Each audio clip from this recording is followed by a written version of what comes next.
ಹೇಗೆ ಮಾಡೋದು ಅಂತ ನಾನು ಬ್ರೀಫಾಗಿ ವ್ಯಾಲ್ಯೂಯೇಷನ್ ರಿಪೋರ್ಟ್ ಹೇಗೆ ಪ್ರಿಪೇರ್ ಮಾಡೋದು ಅಂತ ಬ್ರೀಫಾಗಿ ಈ ವಿಡಿಯೋದಲ್ಲಿ ತಿಳಿಸ್ಕೊಡ್ತೀನಿ. ನಾನು ಆಗಾಗ ವ್ಯಾಲ್ಯೂಯೇಷನ್ ವೀಡಿಯೋಸ್ ಇನ್ಫಾರ್ಮೇಟಿವ್ ವೀಡಿಯೋಸ್ ಕೂಡ ಹಾಕ್ತಿರ್ತೀನಿ. ಪ್ಲೀಸ್ ನನ್ನ ಚಾನಲ್ನ ಸಬ್ಸ್ಕ್ರೈಬ್ ಮಾಡಿ. ಇದು ಹೊಸದಾಗಿ ವ್ಯಾಲ್ಯೂಯೇಷನ್ ಕಲಿತಿರೋರಿಗೆ ತುಂಬ ಇಂಪಾರ್ಟೆಂಟ್ ಆಗುತ್ತೆ. ಫಸ್ಟು ಡಾಕ್ಯುಮೆಂಟ್ಸ್ನ ನಾವು ಚೆಕ್ ಮಾಡ್ಕೋಬೇಕು. ಟೈಟಲ್ ಡಾಕ್ಯುಮೆಂಟು, ಖಾತಾ ಏನೇನು ಕೊಟ್ಟಿದ್ದಾರೆ ಡಾಕ್ಯುಮೆಂಟ್ನ ಚೆಕ್ ಮಾಡ್ಕೋಬೇಕು. ಮತ್ತು ಫೋಟೋಸು ಆರ್ ಪಿ ಎಸ್ ಅಂದರೆ ರಿಪೋರ್ಟ್ ಶೀಟ್ ತರ್ತಿರ್ತಾರಲ್ಲ ಡೇಟಾ ಶೀಟು, ಅದನ್ನು ಚೆಕ್ ಮಾಡಬೇಕು. ಮತ್ತು ಫೋಟೋಸ್ ರಿಪೋರ್ಟ್ ಶೀಟ್ ನೋಡಿದ್ರೆ ನಮಗೆ ಗೊತ್ತಾಗುತ್ತೆ ಅವರು ಏನು ವಿಸಿಟ್ ಮಾಡಿದ್ದಾರೆ ಅಂತ, ನಾವು ಯಾವ ಫಾರ್ಮೆಟ್ನ ಸೆಲೆಕ್ಟ್ ಮಾಡ್ಕೋಬೇಕು ಅಂತ. ರಿಪೋರ್ಟ್ ಶೀಟಲ್ಲಿ ಅವರು ಬರೆದಿರ್ತಾರಲ್ಲ ವೇಕೆಂಟ್ ಸೈಟಾ, ಅದು ಅಪಾರ್ಟ್ಮೆಂಟಾ, ಫ್ಲ್ಯಾಟಾ, ಇಲ್ಲ ಬಿಲ್ಡಿಂಗಾ, ಇಲ್ಲ ಕಮರ್ಷಿಯಲ್ ಇಂಡಸ್ಟ್ರಿಯಲ್, ಏನು ಲ್ಯಾಂಡ್ ಆ್ಯಂಡ್ ಕಮರ್ಷಿಯಲ್ ಆಗಲಿ ಇಂಡಸ್ಟ್ರಿಯಲ್ ಆಗಲಿ ರೆಸಿಡೆನ್ಷಿಯಲ್ ಬಿಲ್ಡಿಂಗ್ ಆಗಲಿ ಎಲ್ಲದಕ್ಕೂ ಒಂದೇ ಫಾರ್ಮೆಟ್ಟೆ, land and building format. Vacant site ಆದರೆ ನೋಡಿಬಿಟ್ಟು ವೇಕೆಂಟ್ ಸೈಟ್ ಫಾರ್ಮೆಟ್ ತಗೋಬೇಕು. ಫ್ಲ್ಯಾಟ್ ಆದರೆ ಫ್ಲ್ಯಾಟ್ ಫಾರ್ಮೆಟು, ಫುಲ್ ಪ್ರಾಜೆಕ್ಟ್ ಆದರೆ ಪ್ರಾಜೆಕ್ಟ್ ಫಾರ್ಮೆಟ್. ಪ್ರಾಜೆಕ್ಟ್ಗೆ ಸಪ್ರೇಟ್ ಅಪಾರ್ಟ್ಮೆಂಟ್ ಫಾರ್ಮೆಟ್ ಇರುತ್ತೆ ಮತ್ತು separate vacant site project format ಇರುತ್ತೆ. ನಮಗೆ ಡೇಟಾ ಶೀಟ್ ನೋಡಿದ್ರೆ ಯಾವ ಫಾರ್ಮೆಟ್ನ ನಾವು ಸೆಲೆಕ್ಟ್ ಮಾಡಬೇಕು ಅಂತ ನಮಗೆ ಗೊತ್ತಾಗುತ್ತೆ. ಆಮೇಲೆ ಬಂದುಬಿಟ್ಟು ಲ್ಯಾಟ್ಲಾಂಗ್ ತಂದಿರ್ತಾರೆ ಅವರು, ಅದು ಲೊಕೇಶನ್ದು. ಲ್ಯಾಟ್ಲಾಂಗ್ ಅಂದರೆ ಲೊಕೇಶನ್ ತಂದಿರ್ತಾರಲ್ಲ, ಅದರಲ್ಲಿ ಪಾಯಿಂಟ್ಸ್ ಇರುತ್ತೆ. ಆ ಲೊಕೇಶನ್ದು ಪಾಯಿಂಟ್ಸ್ ಹಾಕ್ಬಿಟ್ಟು ಗೂಗಲ್ ಮ್ಯಾಪಲ್ಲಿ ಮ್ಯಾಪು ಮತ್ತು ಸೆಟಲೈಟ್ ವ್ಯೂನ ಸೇವ್ ಮಾಡ್ಕೊಂಡು ಇಟ್ಕೋಬೇಕು. ಆಮೇಲೆ ಈಗ ಪ್ರತಿಯೊಂದು ರಿಪೋರ್ಟ್ಗೂ CDP ಕೇಳ್ತಾರೆ. CDP ಅಂದರೆ ಕಾಂಪ್ರಹೆನ್ಸಿವ್ ಡೆವಲಪ್ಮೆಂಟ್ ಪ್ಲ್ಯಾನು. CDP ಏನಕ್ಕೆ ನೋಡೋದು ಅಂತ ಅಂದರೆ ಯಾವ ಝೋನಲ್ಲಿ ಬರುತ್ತೆ, ನಮಗೆ ರೆಸಿಡೆನ್ಷಿಯಲ್ ಬರುತ್ತಾ, ಕಮರ್ಷಿಯಲ್ ಬರುತ್ತಾ, ಇಂಡಸ್ಟ್ರಿಯಲ್ ಹೈಟೆಕ್ಕಾ, ಅಗ್ರಿಕಲ್ಚರಲ್ ಝೋನಿಂಗಾ ಅಂತ. ಝೋನಿಂಗ್ ಯಾವ ಝೋನಲ್ಲಿ ಬರುತ್ತೆ ನಮ್ಮ ಸಬ್ಜೆಕ್ಟ್ ಪ್ರಾಪರ್ಟಿ ಲೊಕೇಶನ್ನು ಅಂತ ನೋಡಬೇಕು CDP. ಮತ್ತು ಡ್ರೈನ್ ಏನಾದರೂ ಪಾಸ್ ಆಗ್ತಿದೆಯಾ, ಹೈ ಟೆನ್ಷನ್ ವೈರ್ ಇದೆಯಾ ಅಂತ ಅಲ್ಲೆಲ್ಲ ಸಿಂಬಲ್ಸ್ ತೋರಿಸಿರ್ತಾರೆ.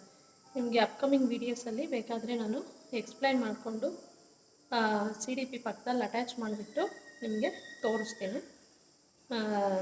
ಯಾವ್ಯಾವ ಕಲರ್ಗೆ ಯಾವ್ಯಾವ ಝೋನಿಂಗು, ಹೈ ಟೆನ್ಷನ್ ವೈರ್ ಇದ್ದರೆ ಯಾವ ಥರ ಸಿಂಬಲ್ ಇರುತ್ತೆ, ಲೇಕು ಡ್ರೈನು ಯಾವ ಥರ ಇರುತ್ತೆ ಅಂತ. CDP ನೋಡ್ತೀವಲ್ಲ, ಅಲ್ಲಿ ಡ್ರೈನ್ ಪಾಸ್ ಆಗ್ತಿದ್ರೆ ಗ್ರೀನ್ ಕಲರ್ ಲೈನ್ ಹೋಗಿರುತ್ತೆ.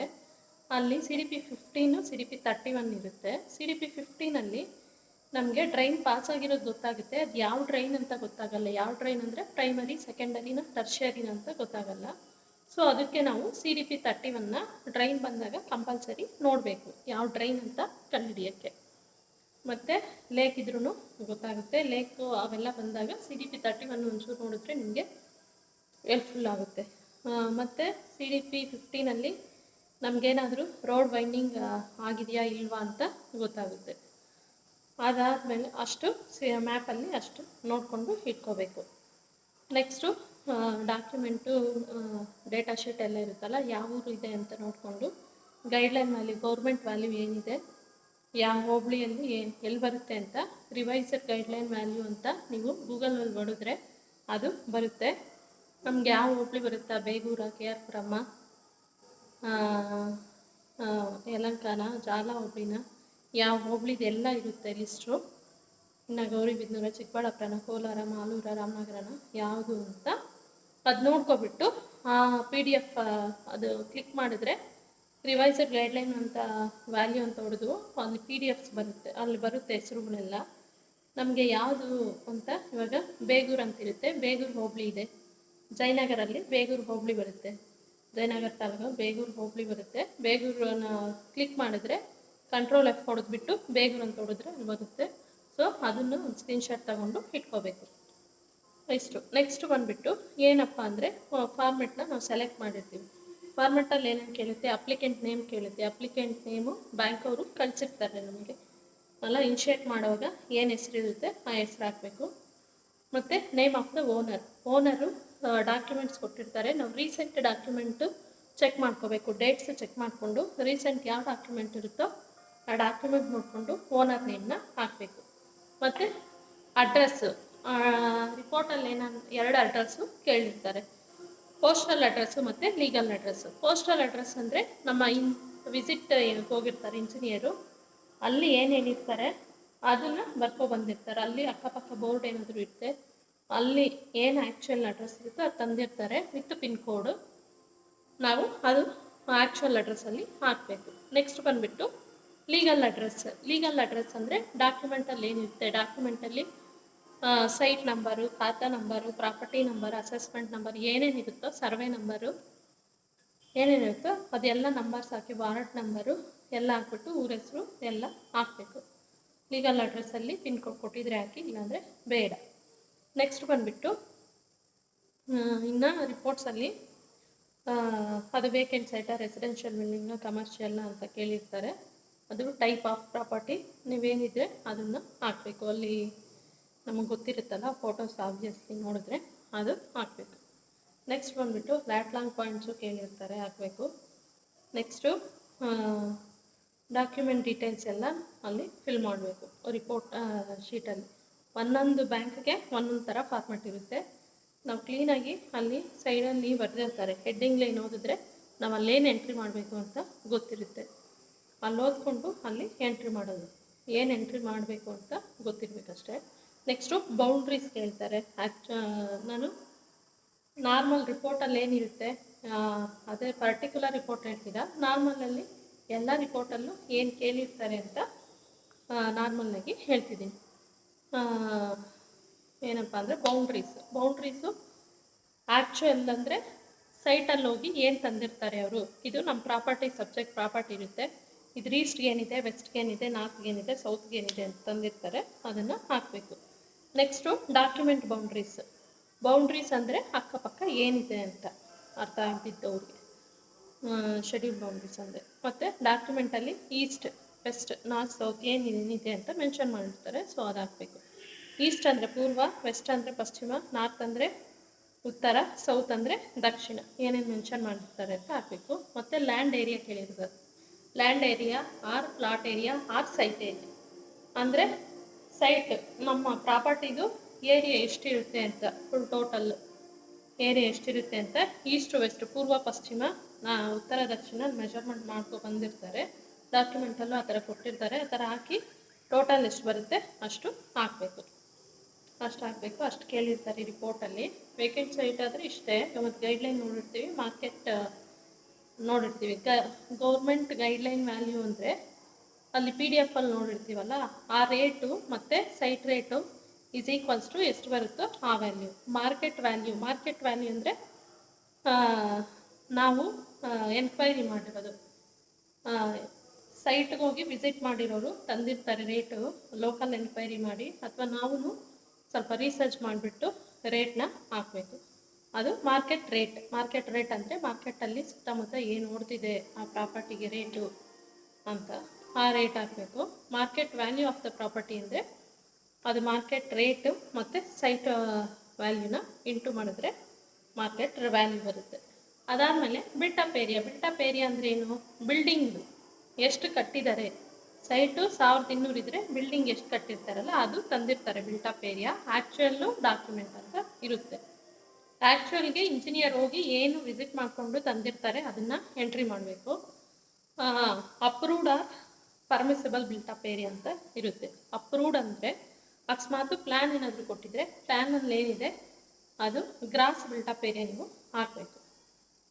ಪ್ಲ್ಯಾನ್ ಬಿಲ್ಟಪ್ ಏರಿಯಾ ಹಾಕಬೇಕು. ಪ್ಲ್ಯಾನ್ ಅಕಸ್ಮಾತ್ ಕೊಟ್ಟಿಲ್ಲ ಅಂದರೆ ಸ್ವಲ್ಪ ಬಿಲ್ಡಿಂಗಿಗೆ 10 ವರ್ಷ 11 ವರ್ಷ ಆಗಿದ್ದರೂ ಒಂದೊಂದು ಪ್ರಾಪರ್ಟಿಗೆ ಪ್ಲ್ಯಾನ್ ಇರಲ್ಲ, ಬೇಕಾಗ್ತಾ ಇದ್ರೂ ಇರಲ್ಲ ಪ್ಲ್ಯಾನು, ಇಲ್ಲ ಒಂದೊಂದು ಪ್ರಾಪರ್ಟಿ ಪ್ಲ್ಯಾನು ಇರಲ್ಲ. ಆವಾಗ ನಾವು ಪರ್ಮಿಸಿಬಲ್ ಮೇಲೆ ಕ್ಯಾಲ್ಕುಲೇಟ್ ಮಾಡಬೇಕು ಬಿಲ್ಟಪ್ ಏರಿಯಾ. ಹೆಂಗೆ ಅಂದರೆ ಸಿ ಡಿ ಪಿಯಲ್ಲಿ ನಾವು ಯಾವ ಝೋನಿಂಗ್ ಅಂತ ನೋಡಿರ್ತೀವಿ, ಆ ಝೋನಿಂಗ್ ಮೇಲೆ ನಾವು ಕ್ಯಾಲ್ಕುಲೇಟ್ ಮಾಡಬೇಕು ಬಿಲ್ಟಪ್ ಏರಿಯಾ. ಹೆಂಗೆ ಕ್ಯಾಲ್ಕುಲೇಟ್ ಮಾಡೋದು, ಏನು ಅದಕ್ಕೆ ಫಾರ್ಮುಲಾ ಏನು ಅಂದರೆ ರಿವೈಸರ್ ಮಾಸ್ಟರ್ ಪ್ಲ್ಯಾನ್ 2015 ಅಂತ ಇದೆ. ರಿವೈಸರ್ ಮಾಸ್ಟರ್ ಪ್ಲ್ಯಾನ್ ಅಂತ ನೋಡಿದ್ರೆ ನಾವು CDP ನೋಡಿರ್ತೀವಲ್ಲ, ಯಾವ ಝೋನಿಂಗ್ ರೆಸಿಡೆನ್ಷಿಯಲ್ ಬಂದಿದ್ರೆ ಅಲ್ಲಿ ರಿವೈಸರ್ ಮಾಸ್ಟರ್ ಪ್ಲ್ಯಾನಲ್ಲಿ ಬೇಸ್ಡ್ ಆನ್ ಟೋಟಲ್ ಏರಿಯಾ ನಮ್ಗೆ ಎಷ್ಟಿದೆ, ರೋಡ್ ವಿಡ್ತ್ ಎಷ್ಟಿದೆ, ಅದ್ರ ಮೇಲೆ ಎಷ್ಟು ನಾವು FER ತಗೋಬೇಕು, ಎಷ್ಟು ಗ್ರೌಂಡ್ ಕವರೇಜ್ ತಗೋಬೇಕು ಅಂತ ಮೆನ್ಷನ್ ಮಾಡಿರ್ತಾರೆ. ಅದನ್ನು ನೋಡಿಕೊಂಡು ನಾವು ಎಷ್ಟು ಫ್ಲೋರ್ಸ್ಗೆ ಕಟ್ಬೋದು ಅಂತ ಮಾಡ್ಬೋದು. ಅಪ್ರಾಕ್ಸಿಮೇಟು ರೆಸಿಡೆನ್ಷಿಯಲ್ ಆದರೆ G+2ಗೆ ರೆಸಿಡೆನ್ಷಿಯಲ್ ಮೈನ್ಗೆ ನಾನು ಹೇಳ್ತಿದ್ದೀನಿ 75%, 1.75 FAR, 75, 75, 25%, 75%, 75%, 25%. Ground first second 2G+2 ಫ್ಲೋರ್ಸ್ನ ಕಟ್ಬೋದು. ಇದೇ ಥರ ಎಲ್ಲದಕ್ಕೂ 1.75, 75, 75, 25 ಅಲ್ಲ, ಒಂದೊಂದು ಝೋನಿಂಗೆ ಒಂದೊಂದು ಥರ FAR ಮತ್ತು ಗ್ರೌಂಡ್ ಕವರೇಜ್ ಇದೆ. ಗ್ರೌಂಡ್ ಕವರೇಜ್ ಅಂದರೆ ಫ್ಲೋರ್ಸ್ಗೆ ಎಷ್ಟು ತಗೋಬೋದು ಅಂತ. ಅದನ್ನು ನಾವು ರಿವೈಸೆಡ್ ಮಾಸ್ಟರ್ ಪ್ಲಾನಲ್ಲಿ ನೋಡಿದ್ರೆ ನಮಗೆ ಗೊತ್ತಾಗುತ್ತೆ. ನಿಮಗೆ ಬೇಕಾದಲ್ಲಿ ನಾನು ಅಟ್ಯಾಚ್ ಮಾಡ್ತೀನಿ, ಅದನ್ನು ನೋಡಿಕೊಂಡು ನೀವು ಬಿಲ್ಟಪ್ ಏರಿಯಾನ ಕ್ಯಾಲ್ಕುಲೇಟ್ ಮಾಡಬೇಕು. ಮತ್ತು ಡಿವಿಯೇಷನ್ ಕೇಳಿರ್ತಾರೆ. ಡಿವಿಯೇಷನ್ ಅಂದರೆ built up area, total built up area actually ನಮ್ಮ ಇಂಜಿನಿಯರ್ ತಂದಿರ್ತಾರೆ ಎಲ್ಲ ಫ್ಲೋರ್ಸು ಸೇರಿ ಒಂದು 2200. ನಾವು ರೂಲ್ಸ್ ಪ್ರಕಾರ ಕ್ಯಾಲ್ಕುಲೇಟ್ ಮಾಡಿರ್ತೀವಿ 2100. ಆವಾಗ 2200 ಅಲ್ಲಿ 100 ಸ್ಕ್ವೇರ್ ಫೀಟು ಜಾಸ್ತಿ ಕಟ್ಟಿದ್ದಾರೆ, ಅದು ಡಿವಿಯೇಷನ್ ಬರುತ್ತೆ, ಬಿಲ್ಟಪ್ ಏರಿಯಾ ಡಿವಿಯೇಷನ್. ಆವಾಗ ನಾವು ಕ್ಯಾಲ್ಕುಲೇಟ್ ಮಾಡಬೇಕು, ಅದು ಡಿವಿಯೇಷನ್ ಕ್ಯಾಲ್ಕುಲೇಟ್ ಮಾಡಬೇಕು. ಮತ್ತು ವರ್ಟಿಕಲ್ ಡಿವಿಯೇಷನ್ ಅಂದರೆ ಎಕ್ಸ್ಟ್ರಾ ಫ್ಲೋರ್ಸ್ ಕಟ್ಟಿದರೆ ವರ್ಟಿಕಲ್ ಡಿವಿಯೇಷನ್ನು, ಅದನ್ನು ಮೆನ್ಷನ್ ಮಾಡಬೇಕು. ಅದು ಮೆನ್ಷನ್ ಮಾಡಿದ್ದಾದಮೇಲೆ ರಿಪೋರ್ಟಲ್ಲಿ ಏನೇನು ಕೇಳ್ತಾರೆ ಅಂತ ನಾನು ಹೇಳ್ತಾಯಿದ್ದೀನಿ ಅಷ್ಟೇ. ನಿಮಗೆ ಇದು ಫಾರ್ಮುಲಾಸ್ ಎಲ್ಲ ಬೇಕು ಅಂದರೆ ನಾನು ನೆಕ್ಸ್ಟ್ ವೀಡಿಯೋಸ್, ಅಪ್ಕಮಿಂಗ್ ವೀಡಿಯೋಸಲ್ಲಿ ನಾನು ನಿಮಗೆ ವೀಡಿಯೋಸ್ನ ಮಾಡ್ತೀನಿ. ಅದಾದಮೇಲೆ ನೆಕ್ಸ್ಟು ಇನ್ನಷ್ಟೇ ಮಾಮೂಲಿ ಅಷ್ಟೇ ಕೇಳೋದು, ಯಾವುದು ಬಿಲ್ಟಪ್ ಏರಿಯಾಗೆ ವ್ಯಾಲ್ಯೂ ಹೆಂಗೆ ಕೊಡೋದು ಅಂದರೆ ಎರಡಕ್ಕೂ ಆ್ಯಕ್ಚುಲು ಮತ್ತು ಪರ್ಮಿಸಿಬಲ್ ಬಿಲ್ಟಪ್ ಏರಿಯಾನ ಕಂಪೇರ್ ಮಾಡಬೇಕು. ಕಂಪೇರ್ ಮಾಡಿಬಿಟ್ಟು ಎರಡರಲ್ಲೂ ಕಂಪೇರ್ ಮಾಡಿ ಯಾವುದು ಲೀಸ್ಟ್ ಇದೆ ಅದನ್ನು ತಗೊಂಡು ಅದಕ್ಕೆ ನಾವು ಕನ್ಸ್ಟ್ರಕ್ಷನ್ ಕಾಸ್ಟ್ನ ಕೊಡಬೇಕು. ಹೇಗೆ ಕನ್ಸ್ಟ್ರಕ್ಷನ್ ಕಾಸ್ಟ್ ಕೊಡೋದು ಅಂದರೆ ಅದಕ್ಕೂ ಗ್ರಾನೈಟ್ಗೆ ಒಂಥರ ಇದೆ, ಗ್ರಾನೈಟ್ ಮನೆ ಆದರೆ ಒಂಥರ, ವೆಟ್ರಿಫೈಡ್ ಟೈಲ್ಸ್ ಆಗಿದ್ರೆ ಒಂಥರ, ಮೊಸಾಯಿಕ್ ಟೈಲ್ಸ್ ಆಗಿದ್ರೆ ಒಂಥರ, ಸಿಮೆಂಟ್ ಫ್ಲೋರಿಂಗು ಅದು ಕೆಂಪು ಬಣ್ಣದ ಹಾಕ್ಸಿರ್ತಾರ, ರೆಡ್ ಆಕ್ಸೈಡ್ ಫ್ಲೋರಿಂಗ್ ಆಗಿದ್ರೆ ಒಂಥರ ಕನ್ಸ್ಟ್ರಕ್ಷನ್. ಇವಾಗ ರೆಡ್ ಆಕ್ಸೈಡು ಸಿಮೆಂಟು ಎಲ್ಲ ಕಡಿಮೆ ರೇಟ್ ಅಲ್ಲ, ಹಾಗೆ ರೇಟು ಒಂದೊಂದಕ್ಕೆ ಒಂದೊಂದು ಥರ ಇದೆ, ಹಾಗೆ ಕೊಡಬೇಕು.